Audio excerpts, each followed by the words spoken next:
I run a small refugee center. It's a community center just across the Brisbane River here. It's a dropping center. We welcome refugees.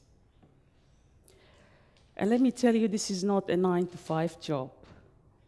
My colleagues and I find ourselves many nights driving to discussion panels so we can talk about Australia's refugee policy. We go to school to answer questions about social justice and why some people risk their lives on leaky boats so that they can make the journey to Australia. We support people who have resettled here and who need a little help. Some struggle because of the trauma of their past. Others come every now and again so that they can keep moving, a little push here and there. But the job has got some good quirks about it. We eat a lot of good spicy food and learn a few dance moves every year when we join community groups on their cultural events. Many of you would probably be aware that we are in the middle of a global mass movement of refugees. Over the last 3 weeks, the United Nations High Commissioner for Refugees said we are witnessing a global humanitarian crisis of a scale not seen before. The number of people who are currently globally displaced is equal to 2.5 times the population of Australia. Every day, 42,500 people are forced from their homes because of conflict and persecution. The international community, in particular, the European Union, is struggling with how to deal with this crisis humanely and appropriately. When I watch the news these days, I ask myself, what can I do? What can we do as Australians? What can our country, Australia, do to address this global humanitarian crisis?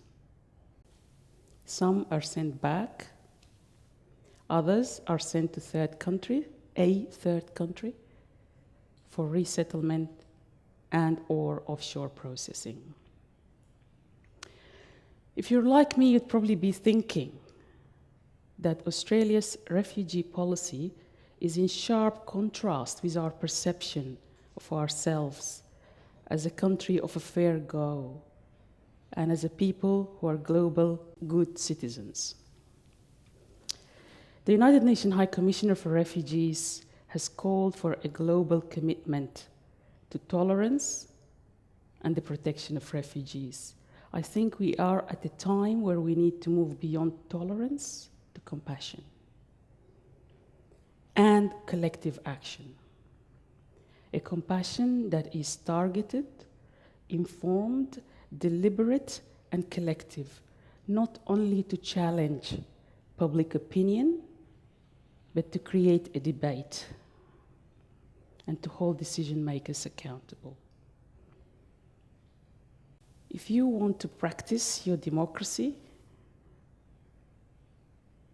you need to be informed. We, as a collective, today, who sit here, have access to incredible information, technology, and knowledge. We are internationally interconnected, agile, creative, and live in a time where we are creating and recreating the rules of economy, of education, and of society. And I believe if we use technology for compassion, we can create social change. We can influence the debate. But we need to move beyond the notion that technology is there for economic stagnation and crude self-interest to where it is a tool for better democratic participation. Let me give you some facts that you can use when you are participating in your democracy. Australia is a signatory to the 1951 United Nations Convention for Refugees and its 1956 protocol. That means that Australia has obligations and a responsibility to protect refugees. An obligation and a responsibility to protect refugees. We talk about the queue. In our public debate, we talk about the queue. When I started my job 5 years ago, I was talking to a colleague of mine who came to Australia as a refugee. He told me that he waited 20 years to be resettled. He left his country as a young man and arrived to Australia as a middle-aged man with no dreams apart from having a safe place to spend the rest of his life. Do you know how long the queue is now?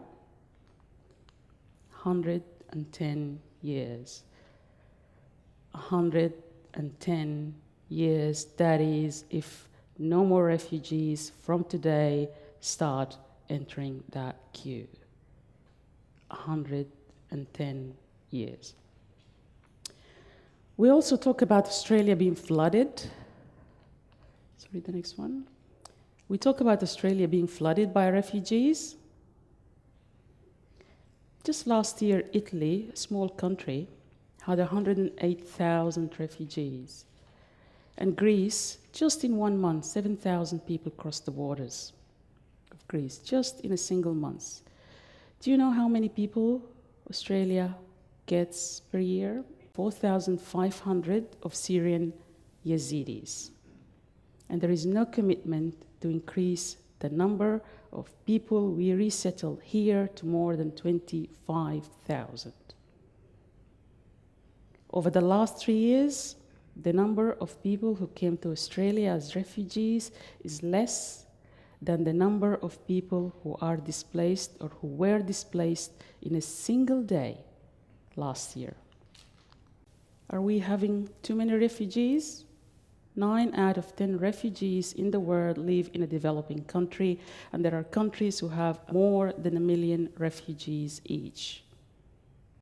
It's the developing countries who are shouldering the responsibility of looking after refugees. I think Australia's public narrative needs to wean itself from the politics of fear and persecution. Last year, a 19-year-old young man came to our center. He was released from the detention center in Darwin. He told us he was an artist, so we gave him some material to paint. 3 days later, he came with these images, a 19-year-old man. In 1941, the US President Franklin Roosevelt talked about the basic 4 freedoms for all humanity. The freedom of fear is one of them.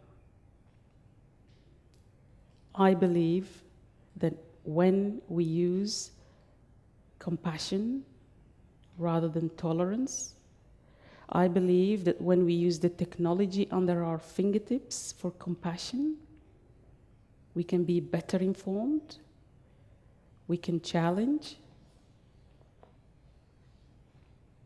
and we can connect to communities of interest. I would like to invite all of you now, today, and every day to send a message through all your social media platforms to the families of the people who perished at sea, seeking the freedom from fear, that we care. I care, and I will send a message. And I want you today, now, and every day to use the technology you have through all your social media platforms to send a message to your local member to let them know that we care and we want something better. because it's the collective, the small individual changes that you and I and we make together that can strengthen our democracy and can put us in line with our ideal and our identity that we are a place of fair go for all. Thank you.